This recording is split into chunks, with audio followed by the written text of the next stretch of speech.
कि ये आटा भर के कहां ले जा रही है। चुपचाप आटा निकाल के जहां था वहीं रख दो। और बाबा ने भीड़ में से कुछ जेंटलमैन को बुलवाया, पुरुषों को बुलवाया और कहा कि इसको शिरडी की मेड़ पर जाकर डाल दो। दाभोलकर जी ये सब कुछ देख रहे थे कि समझ में नहीं आ रहा था कि ये हो क्या रहा है। तभी बाबा के विश्वास पात्र श्यामा, उन्होंने दाभोलकर जी से कहा कि चारों तरफ प्लेग फैला हुआ है, बाबा शिरडी गांव की मेड़ पर आटा डलवाकर इस गांव को सेफ कर देना चाहते हैं। अगर आप बाबा की कार्यप्रणाली में लॉजिक ढूंढने जाएंगे तो आपको कहीं भी बाबा की कार्यप्रणाली में लॉजिक नहीं मिलेगा। साधारण सा आटा मेड़ पर डाल दो, प्लेग अंदर नहीं आएगा। यही तो साईं है। कोई मुझसे पूछता है कि do you believe in all what has been written about Sai, does it sound logical to you? मैं कहता हूं yes, I believe, because Sai is not logical. Sai is beyond logic. Sai जो है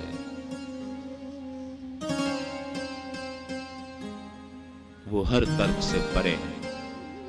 हमारे पास किसी चीज का कोई कारण नहीं होता और वो चीज हो जाती है, वो साईं के कारण होती है। और ये उतनी ही सच बात है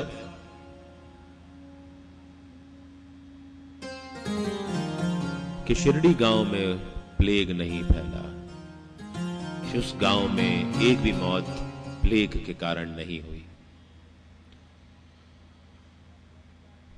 अब दाभोलकर जी के मन में विचार आया कि ये इतना बड़ा संत है, इसकी जीवनी जरूर लिखी जानी चाहिए। उन्होंने बाबा से इल्तिजा की, बाबा ने ठुकरा दी।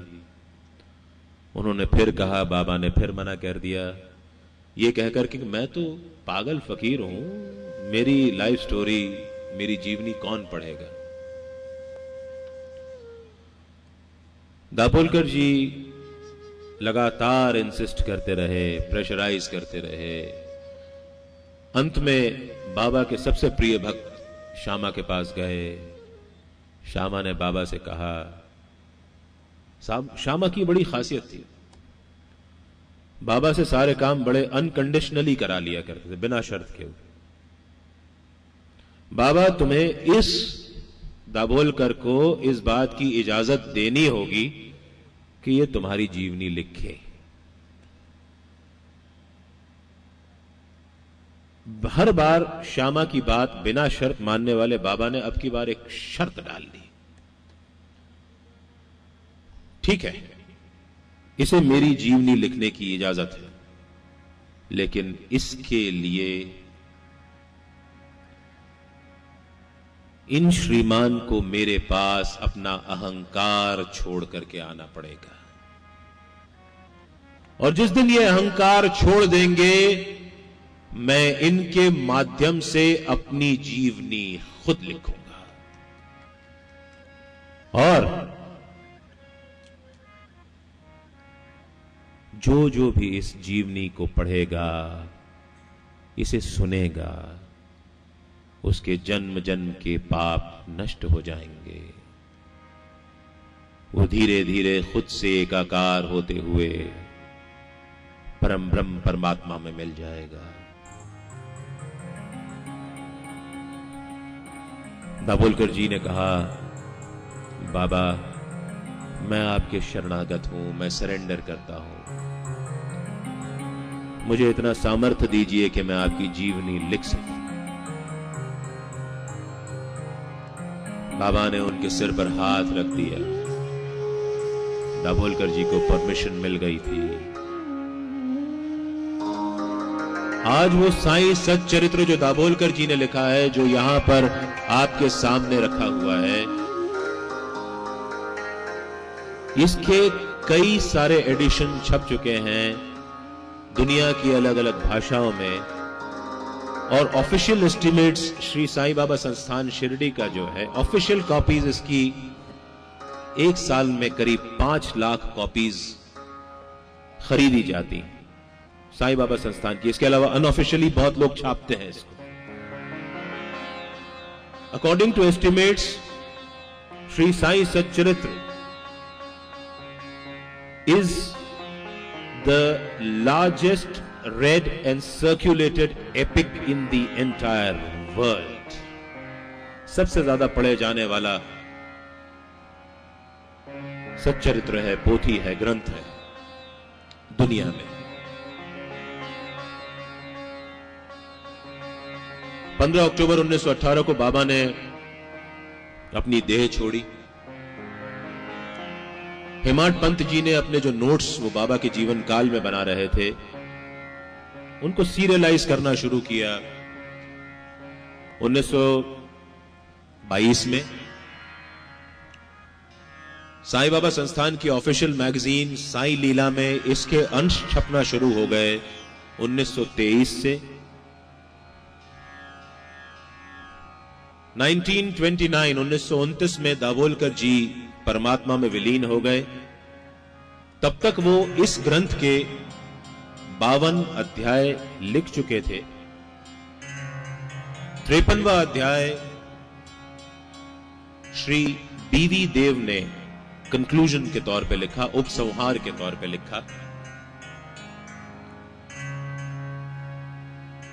और क्या आप इस बात को आसानी से मान सकते हैं कि जो गोविंदराव रघुनाथ दाभोलकर मात्र 5वीं क्लास तक पढ़ा था, उसने इस ग्रंथ में, जो मूल मराठी ग्रंथ है, उसमें साईं बाबा के सच्चरित्र पर 1, 2, 4, 6, 10, 1000, 2000, 5000 नाम, कपलेट्स, जिसको मराठी में ओवी कहा जाता है, पद्य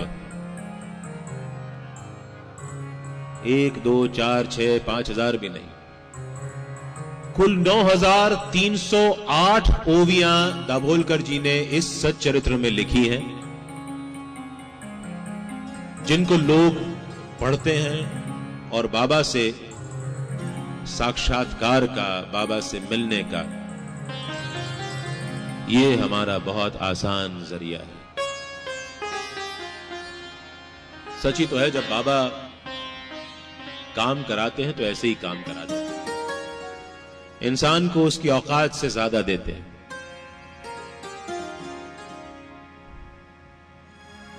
हमारे में कहा जाता है कि first deserve and then desire, पहले अपने आप को लायक बनाओ और उसके बाद किसी चीज की इच्छा करो। हमारे साईं जो है वो डिजर्वेडनेस नहीं देखते, वो इंसान की भक्ति देखते हैं, इंसान का समर्पण देखते हैं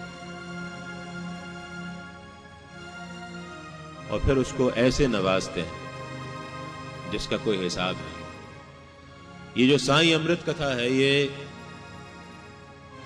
अगर मैं आपके सामने बोल रहा हूं, अगर कोई कहता है तो बहुत गलत बात है, क्योंकि ये मेरे बस की बात नहीं है कि इतने बड़े संत की जीवनी मैं आपको सुना सकूं, आप उस पर यकीन भी कर लें, इतने शांति से बैठ करके उसको सोचें, समझें।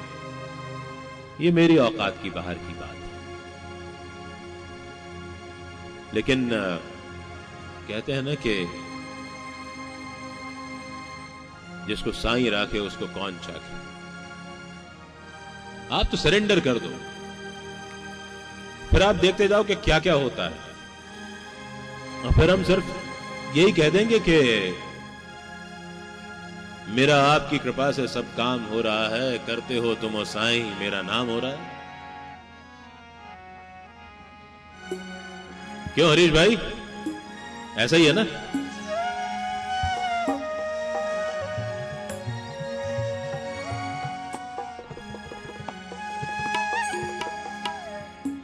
पतवार के बिना ही मेरी नाव चल रही है,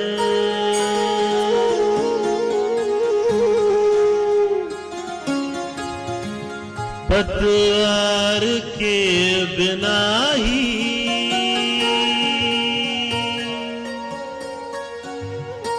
मेरी नाव चल रही है।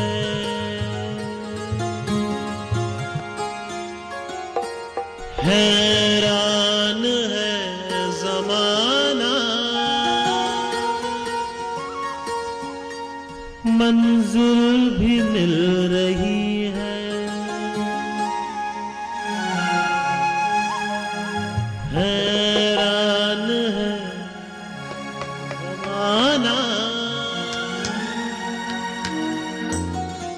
मंजिल भी मिल रही है। करता नहीं मैं कुछ भी, करता नहीं मैं कुछ भी,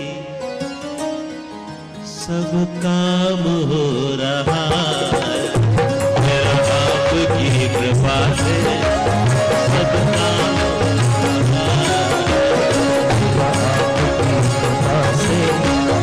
सब काम हो रहा है। करते हो तुम साईं मेरा नाम हो रहा है, करते हो तुम साईं मेरा नाम हो रहा है। मेरा आपकी कृपा से सब काम हो रहा है, मेरा आपकी कृपा से सब काम हो रहा है।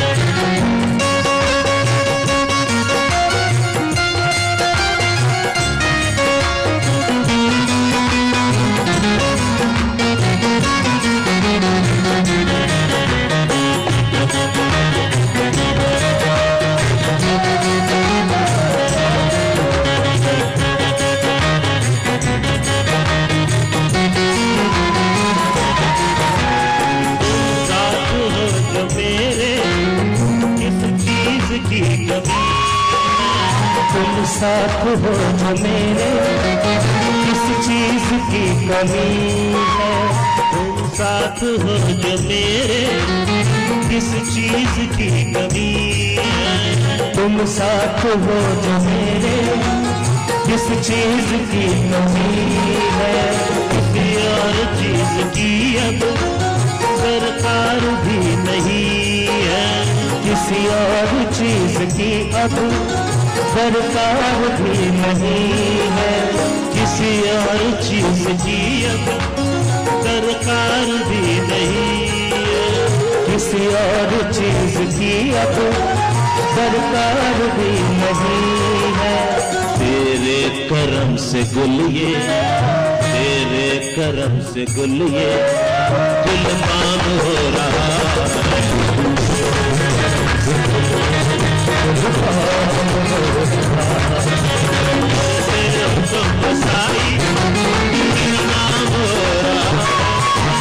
करते हो तुम साईं मेरा नाम हो रहा